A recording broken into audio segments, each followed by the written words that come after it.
So having more courage.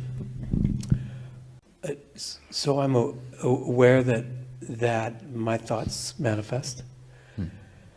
And so in a sense, I'm the center of my own universe. Yes, you are. And and you are your own universe.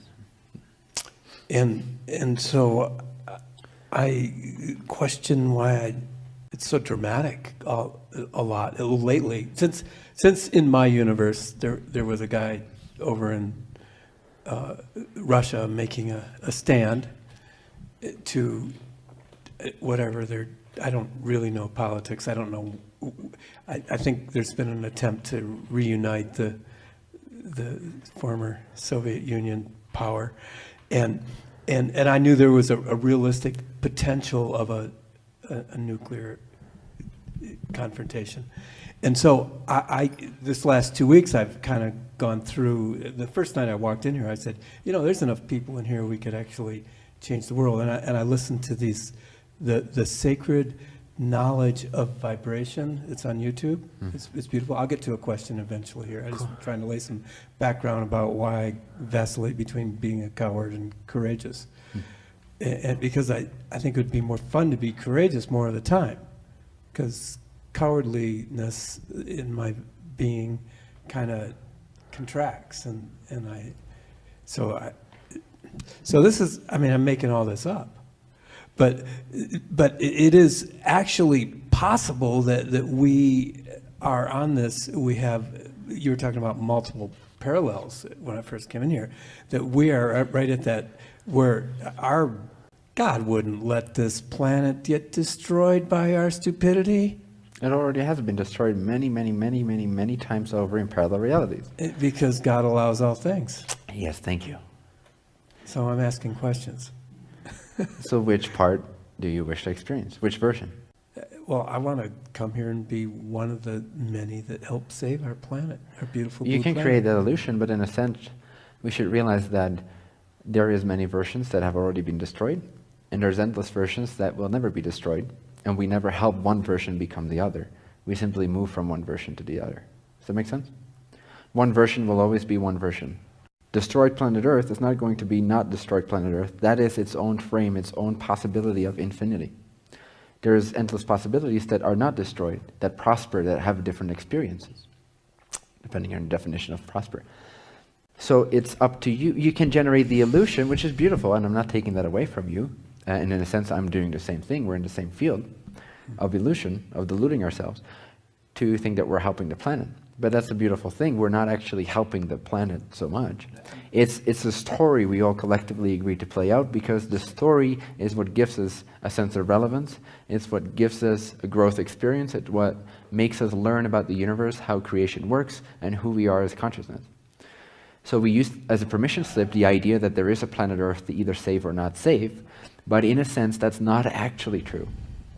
Yes, the illusion is generated in our collective that there is a planet that may or may not need some aid and assistance in waking up and in becoming more naturally realigned with itself and all that. But you have to understand that that is an illusion that we play out by connecting all these parallel realities in a certain order. Every moment will always remain where it is. So as long as you know it's an illusion, you can have even more fun with it. You won't take it too seriously, because if you take it too seriously, you will dwindle down the black hole of, not the positive black hole, but the black hole of negativity, and you will shift yourself into a vibratory state where you will perceive a configuration of the universe that is not as you would like it to see. So in order to actually save the planet or generate the illusory experience of where you have saved the planet, you have to be willing to take that journey lightly. Because if you take your journey too seriously, it's a negative energy. Negative energy attracts negative realities, and you'll attract the opposite of what you actually prefer. Right. I'm fairly confident the Earth is a living being, and that it will survive no matter what the 7 billion of us decide collectively. Well, we have already decided upon infinite different versions. You see? Nothing new is going to happen. Oh, do you understand that? Okay, there's nothing new under the sun or the future already exists now, and infinite futures exist. Infinite parallel futures exist. Right on. So we're just creating one right now, you and I. Yes. and everybody here. Yes. There's And infinite everybody 2000. live stream. There's Yeah. infinite 2050s that all have played out in very different ways that already coexist right now. You're simply choosing this particular year and timeline moment, Yeah. and parallel to this particular year timeline moment, there's infinite other versions of that same particular timeline moment, but completely different, 100% different universes. So everything has already happened. What's new is your relationship to these things that already exist. So the way you generate your timeline through these infinite parallel realities is what makes creation expand. So what's really interesting is how do you relate to yourself, and how do you relate to the permission slip of planet Earth and the collective and the 7 billion people? What does that mean to you? How do you respond to that? And what do you choose to shift into after this moment and after this moment, and why? And what do you learn from that? And who do you become as a result of that contrast? What do you generate? What type of preference will you generate and then choose to manifest? That is what is cutting edge, is the relationship. We don't really have to worry about the state of the configuration of the universe, because there's infinite universes and they will always be as they are in that universe. We can't change that because that's a snapshot. Every nanosecond is another configuration of the universe. And there's infinite parallel ones that look completely different. So you can never change something structurally. You can only shift into a different alternate reality that then appears structurally different, because it is a completely different reality. You have not changed the previous reality. You have moved yourself through relationship consciousness into another type of configuration of the universe. I just needed to wake myself up tonight because I was falling asleep, and I wanted to get some energy, and I feel you really helped me. I got some energy now. So in my universe there are like zillions of races, and the Earth itself, the living being we call Earth, is a portal. Mm-hmm. And it's a nice vacation spot for some, and others probably are going to fight over this planet or whatever they need to do. But I get to choose each and every moment where I put my attention. Yes. And that is what is cutting edge.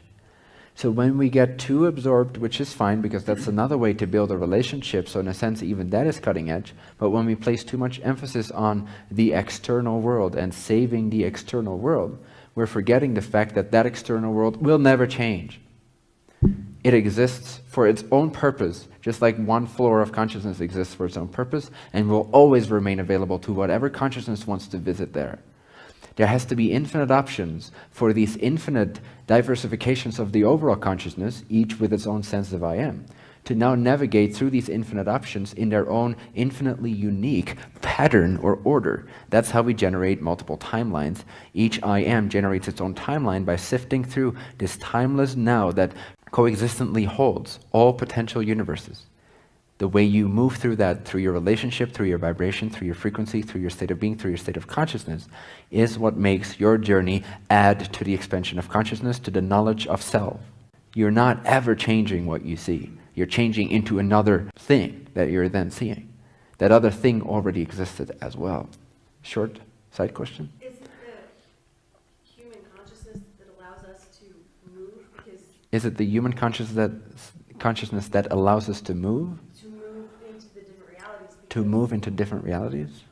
If these realities exist and they're static, yes? How are we able to not be static? How are we able to not be static? We are. But we're moving through parallel realities where the body is in a different position. So you're never changing your body either. You're changing the body that you embody. It's a completely different body every nanosecond.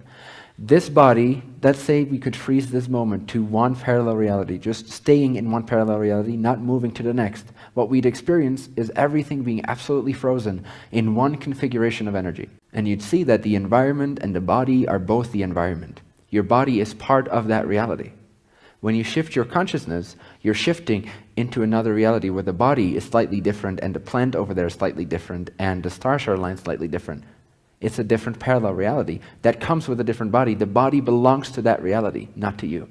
You're not a body inside of a reality. The reality is inside of that. The body is inseparable from the reality that you choose as a slide that moves through your consciousness. You are consciousness, you're not the body. You're choosing a particular vehicle to express yourself through. Does that make sense? Yeah. And the body will always be part of this particular universe that you're now embodying and now embodying and now embodying. You've never been the body, you've only projected it into the light of your consciousness. The more aware you are of this, the more you can actually make changes to creation, to your body, because you understand that all the time your body is flickering in and out of existence. And if you notice that, you can actually change how it's going to flicker back into existence more and more. We covered some space. Space, yes. Non-existent space.